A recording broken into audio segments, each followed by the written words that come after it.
Hey y'all, this is Cindy. I'm the Tireless Tangler, and you've arrived at day 86 of the 100 Days of Zentangle Project 2019. Thank you all so much for being with me today. Our tangle is going to be Cruffle. It is by CZT Sandy Hunter, and I want to tell you this is an awesome tangle. Lots of fun to draw.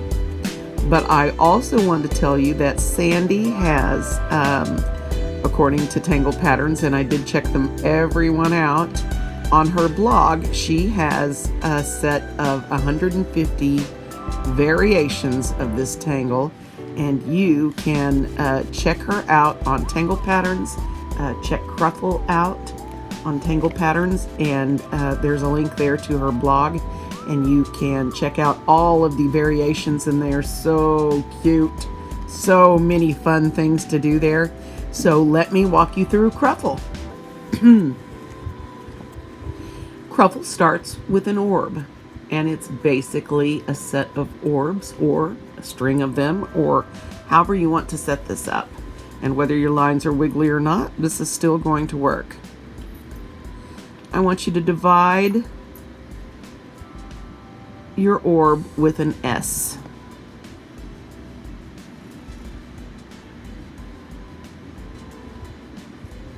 Okay?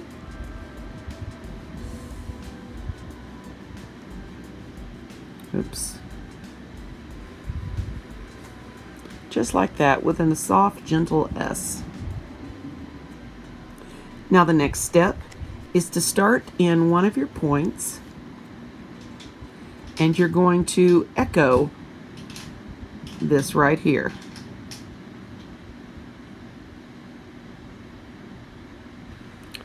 So to do echo lines, you are going to start in one place, and echo lines either get larger or smaller.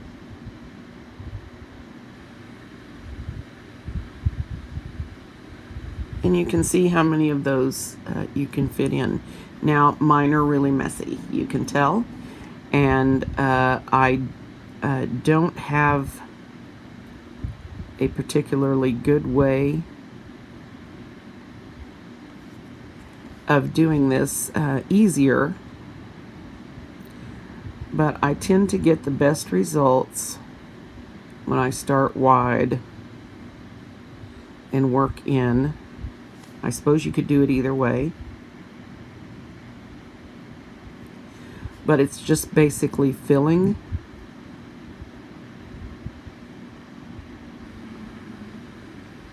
each of these sections with some echo lines.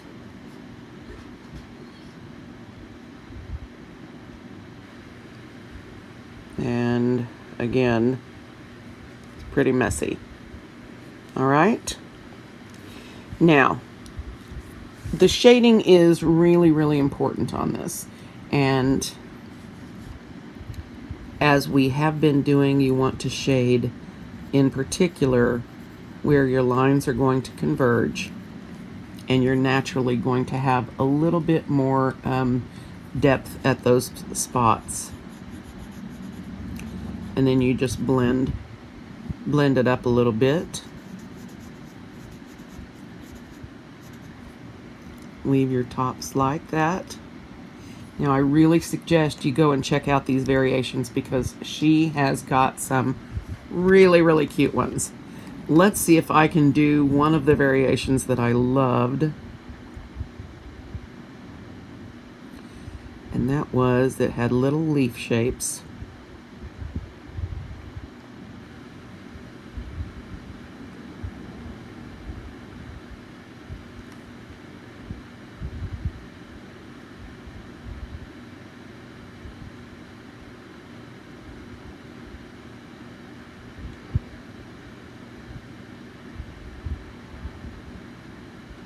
All the way up, and then any holes that they had were sort of blacked, and then she did little this kind of thing.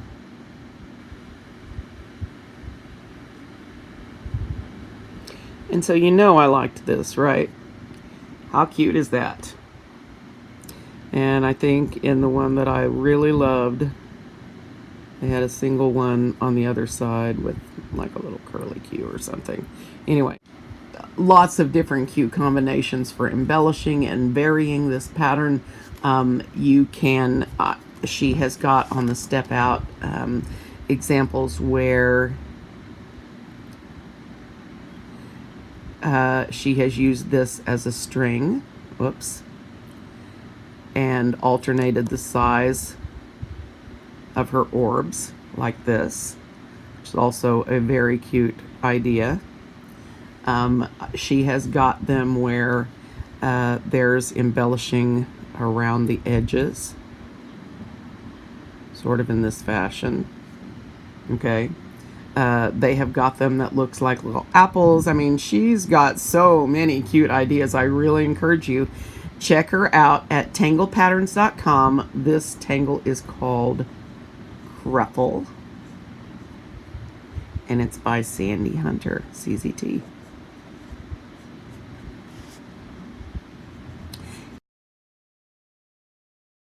All right, let's get this in the pattern for today and see where that leaves us. All righty.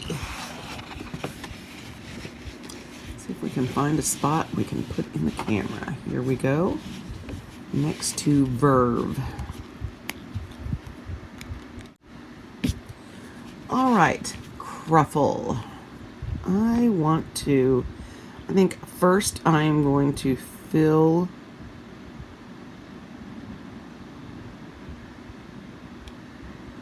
my area with orbs that are varying sizes, but not too small.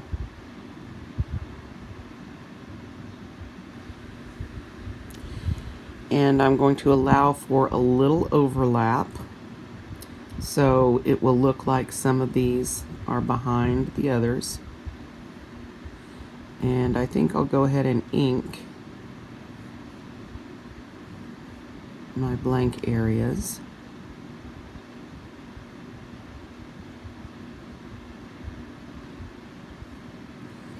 Okay.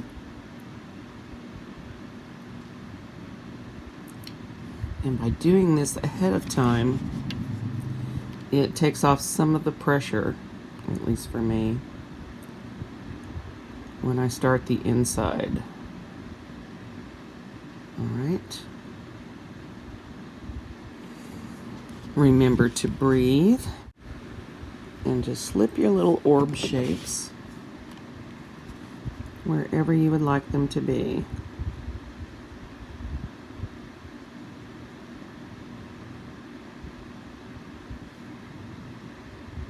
Like this.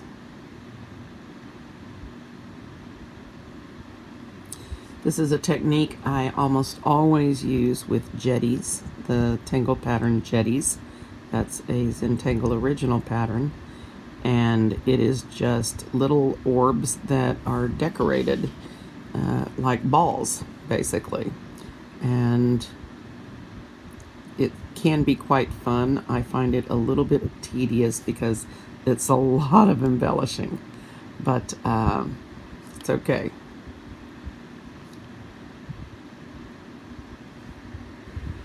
So you're just giving the little hint. If you decide now, you can treat this like tipple and not overlap and just fit them in. You can do you could do one large one and really embellish and then do something around the sides. You can really do this in whatever way works for you the best.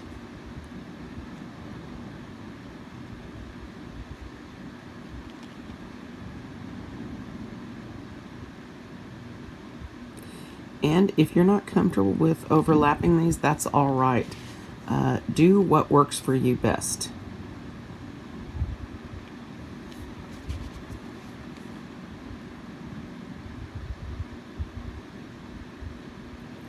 Each of us has different issues and challenges that we face every day with our art, and we learn so much from those experiences, even though they can be extraordinarily frustrating. You guys know I understand this. All right. I'm going to fix that little spot. I'm not going to black it in because that would make my orb off, and I shouldn't care, but I do. All right, now let me start with my S's, and I'm going to vary the direction that those come in. So these really look, I'm not going to do them all the same, basically. So we have a variety of looks, and they're all going to be sort of randomly put in there.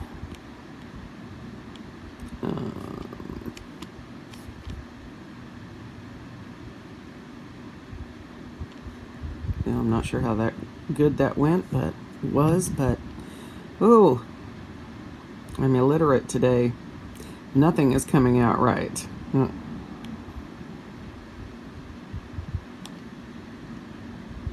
So just work in your S shapes however you like. It is all going to work out in the end. If you only get part of one in there, that's certainly all right. Because we'll just show the part that does show, if that makes any sense. And I totally get that it might not.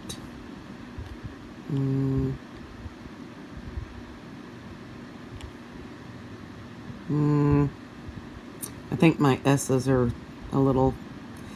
What is the phrase somebody used that made me laugh? Was it Lady D. Williams? I think it was. It wasn't directionally challenged. It was something else. She said something that made me laugh.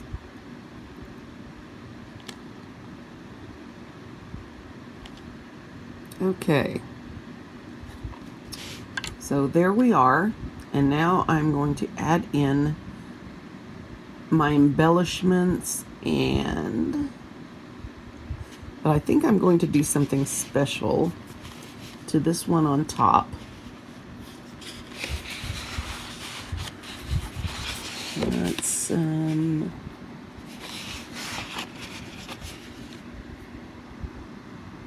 okay. I love the little leaf thing so much that I'm going to try this.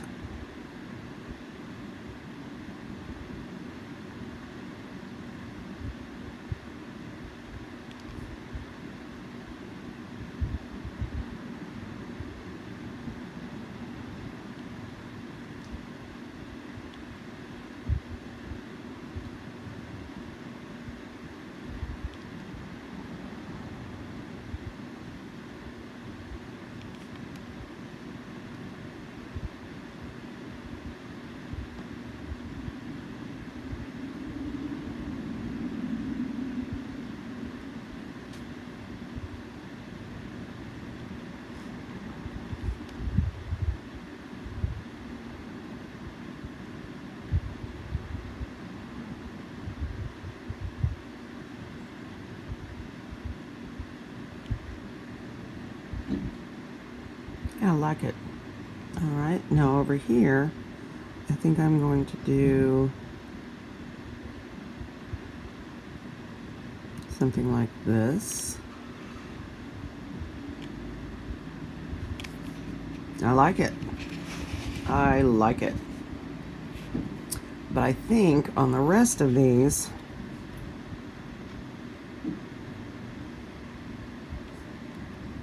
I'll do the standard Cruffle. I don't think I have enough brain power in me today.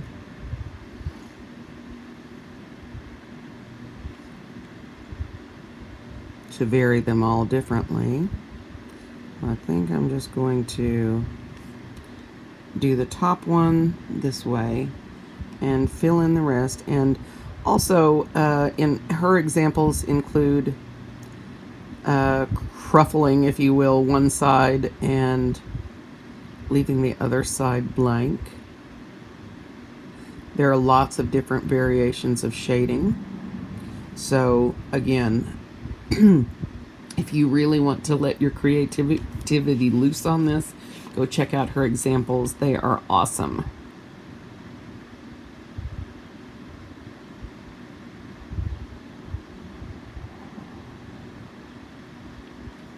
And Tangle Patterns refers to tanglepatterns.com. It is a warehouse, if you will, of patterns, a website where they collect patterns for us to use in Zentangle art. So that one's just going to be kind of a hint down there, because I don't know what that is actually. And let's see. Let's do this. And that would make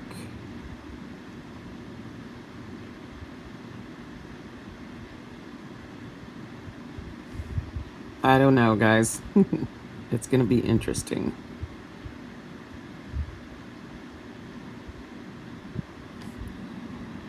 All right.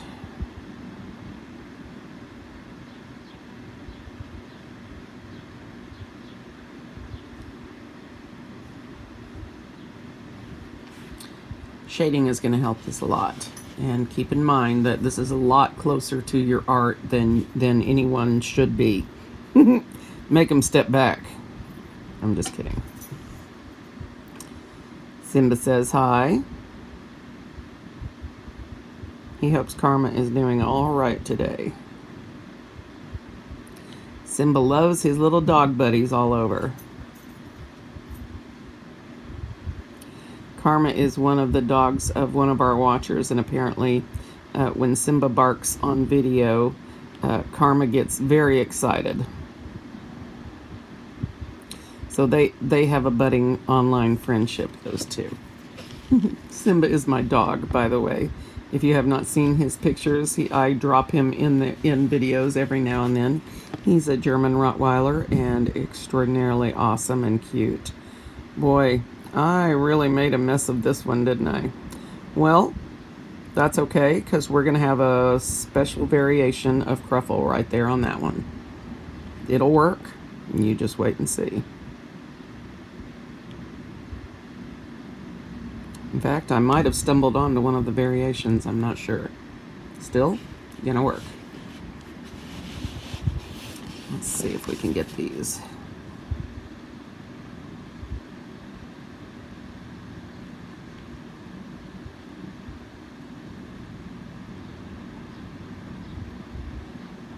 All right. And this pattern looks cool whether your lines are crazy or not. You can tell I do not do a very neat job on these. It's not intentional, of course. But this pattern still works for me. I have used it before. And so that is... And I still remember how to do it, so that means it worked for me as far as zenning out.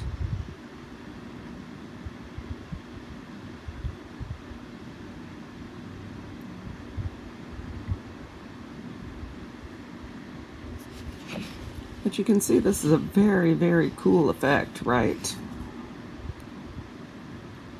I will be interested to see how y'all put this in your patterns. Thank you guys, by the way. I noticed that yesterday that my Instagram followers have crossed 1,000, and looky there, you know what happened? All of a sudden, I was able to upload longer videos there. So I don't know if for this project I'm going to do that, because I really want it to focus here on YouTube, but I may upload videos there just organically, if you will, meaning that I'm uploading them directly to Instagram and not via YouTube, because as y'all are probably aware, YouTube and Facebook do not get along, or maybe you're not. They're owned by different companies. YouTube is owned by Google, of course, and Instagram is owned by Facebook. And they had a falling out, I guess, a few years back, where they don't like to share links from each other. So you have to be careful what you put out there with links to other places, because they will stop sharing your videos with people if you do it that way. So I sort of decided to focus on YouTube for a while, and that's worked out so far pretty well.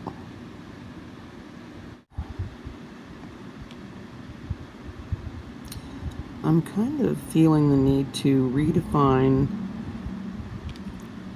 go over some of these lines, sort of emphasize, if I don't ruin it.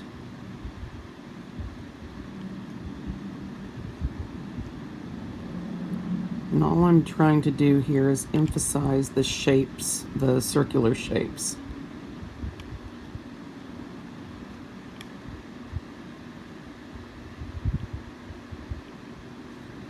And I actually think that helped a little bit. Let's do this one too.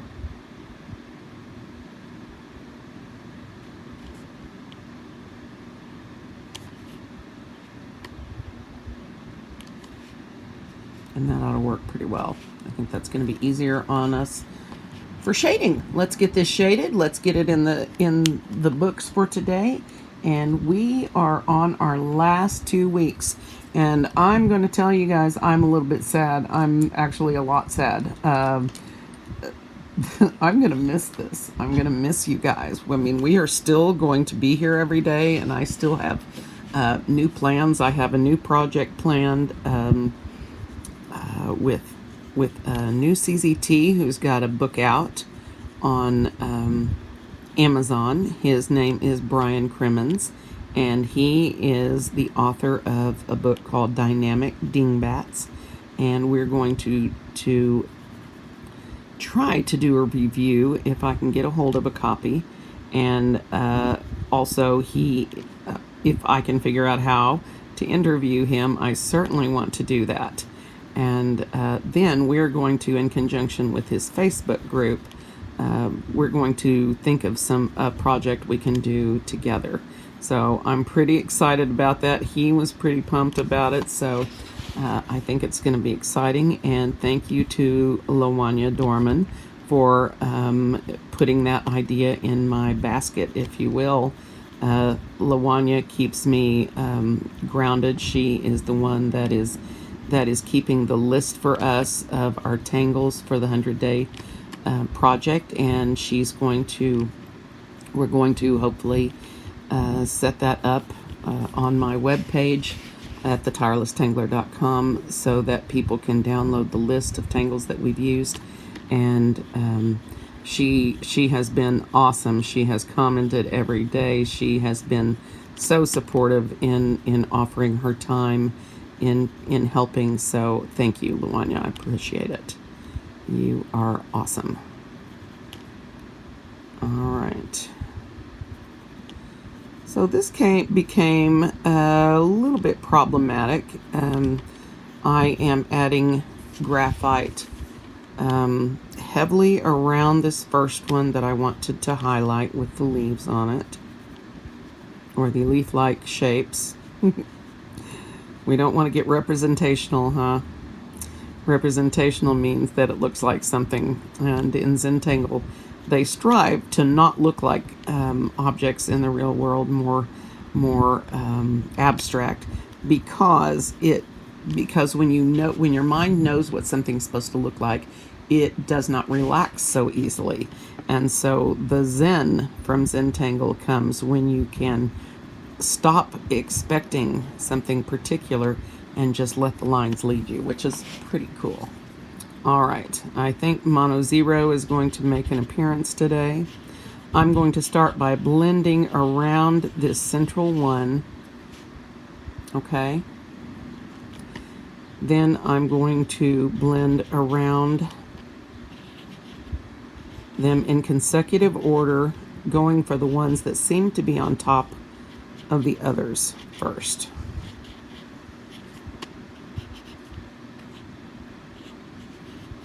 Okay, then once I have done that, then I'm going to go into the individual ones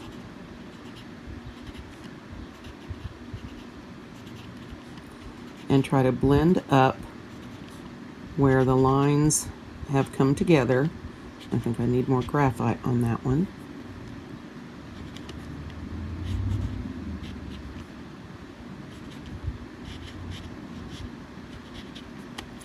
And you're not going to get much definition on these ones in the background. That's okay. What I'm wanting to do, at least my goal for this, was to highlight or emphasize this one in the middle. All right, y'all, keep your comments to yourself. I know what you're thinking because I'm thinking it too. All right.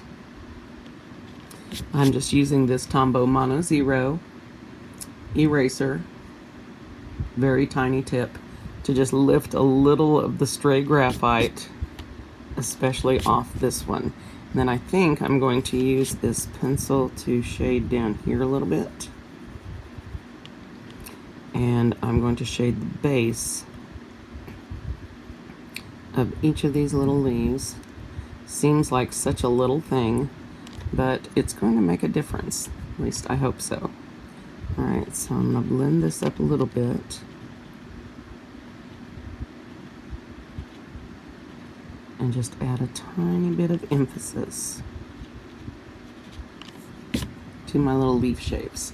And now I'm going to take this and even further darken around this so that I get a really good lift up for this orb in the center, or the big one. That's all I can say, the big one. Remembering that shading will drop the rest of the background and emphasize this one on top more. Well, guys, let's zoom out a little bit, see how this looks a little further out and next to Verve. Not bad. And even if it is, we're gonna go with it. I may add more shading to this. I think around these little orbs, it still needs to be darkened some, so I'll probably take another round of shading with this. This one needs some more too, so we'll get to it. All right, that's day 86. I will see you guys tomorrow for day 87. Thanks for being here.